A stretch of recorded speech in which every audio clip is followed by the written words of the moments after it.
Are you surprised Bill Belichick's not working as a head coach in the NFL this coming season? I am, but I'm also not. I'm a guy that when I love Bill Belichick as a head coach. When I got there, the amount of football that I was able to learn from that man, so much respect for him. But I look at the same time, we just watched Mike McDonald get hired, and this is a few weeks after Gerard Mayo gets hired.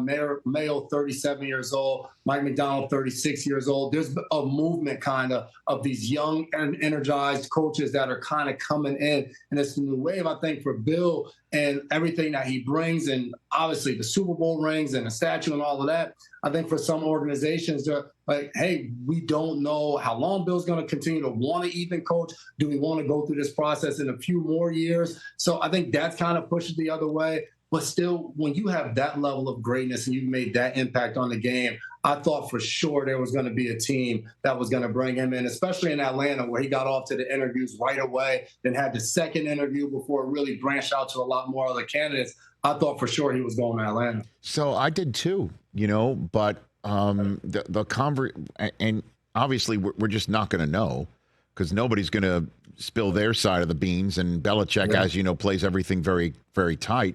And the speculation is, well, Atlanta didn't want to hand the whole keys to the store to him, and maybe he didn't ask for the whole keys to the store. I don't know.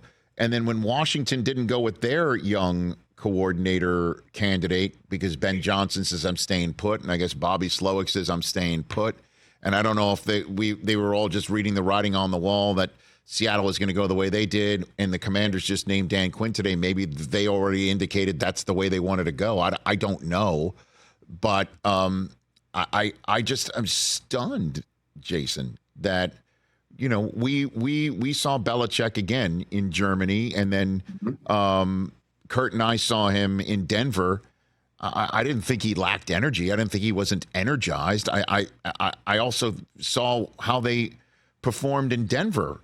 I mean, they and this team had nothing to play for anymore, and he knows how to scheme his head off, and he knows how to do it week to week and compartmentalize and make sure those who are on the field are situationally smart. I'm kind of stunned by it. I really am. Yeah, and the fact that he's not employed, but also Mike Vrabel. When Vrabel got let go in Tennessee, we were on our show and we're like, oh, Vrabel's going to be one of the hottest candidates.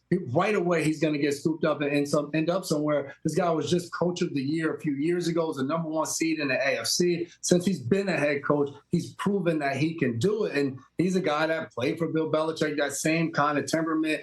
And still, both of those guys will end up in this cycle without a job. So it'll be fascinating, both of them, for next year, especially Bill Belichick, because maybe he does decide to go into TV. Maybe he hangs out with the grandkids. Maybe he's consulting in the college game. But I got to imagine somehow or another this guy, Bill, is a head coach in the NFL again. A lot of people want to see him get that record for as great as he's been throughout his career. Catch the Rich Eisen Show every single day on the Roku channel, 12 to 3 Eastern, for free.